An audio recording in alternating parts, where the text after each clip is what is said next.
umababot iti aganay 957 na naka-online register para iti entrance examination, bayat 307 iti naka-online register para mo iti promotional examination iti National Police Commission dito Region 1. Dito iti pinumpirma ni Atty. Mary Hazel Bela-O, La Union Provincial Officer for La Union iti NAPOLCOM Region 1 iti panagiuman iti Bombo Radio La Union ken Kuana. No sa tinusigon iti nasa opisyal akasapuran latta sumurot dagiti examinees kadagiti guidelines wenno pagalagadan.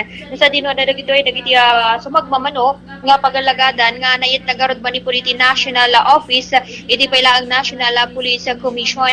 So dagiti requirements iti border entries kat dagiti non-residents examinees nga sumrag iti border control points iti probinsya iti La Union kat kasapulan nga mangi present dagitoy kinunana iti napanam QR code dagiti kat para kadagiti fully vaccinated.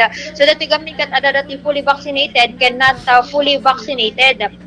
No fully vaccinated mangi represent or mangi presentar dagito itinapanam QR code, government issued ID, proof of official business with inclusive date of travel and itinerary dati may bagbagang notice of admission data lang iti mabalin nga ipakita dati proof of official business kan kasama tayo iti COVID-19 vaccination card karagiti mo na fully vaccinated mangi present lang dagito itinapanam QR code, government issued ID dati ba notice of admission kan kasama tayo iti negative antigen test result within 3 days and when mabalin damot agi-present dagito iti RT PCR negative result nga dati kat na issue mo lang within 72 hours before iti examination day when mabalin mo nga negative COVID-19 antigen test result.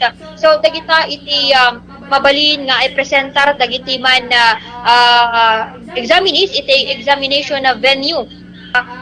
Dagiti maipawil nga ramatan wenno alaan dagiti examine syempre no dagiti for promotional bawal ija iti agimot iti firearm, explosive or deadly weapon kaya dumapay. So may pawil na tama dagiti sigud pa lang nga may pawil dagiti panagaramat iti kodigo, crib sheets ken dumapay. So Bombo MJ Ortiza reporting para sa Pambansang Radyo ng Pilipinas ken consistent number 1 iti La Union basta radyo.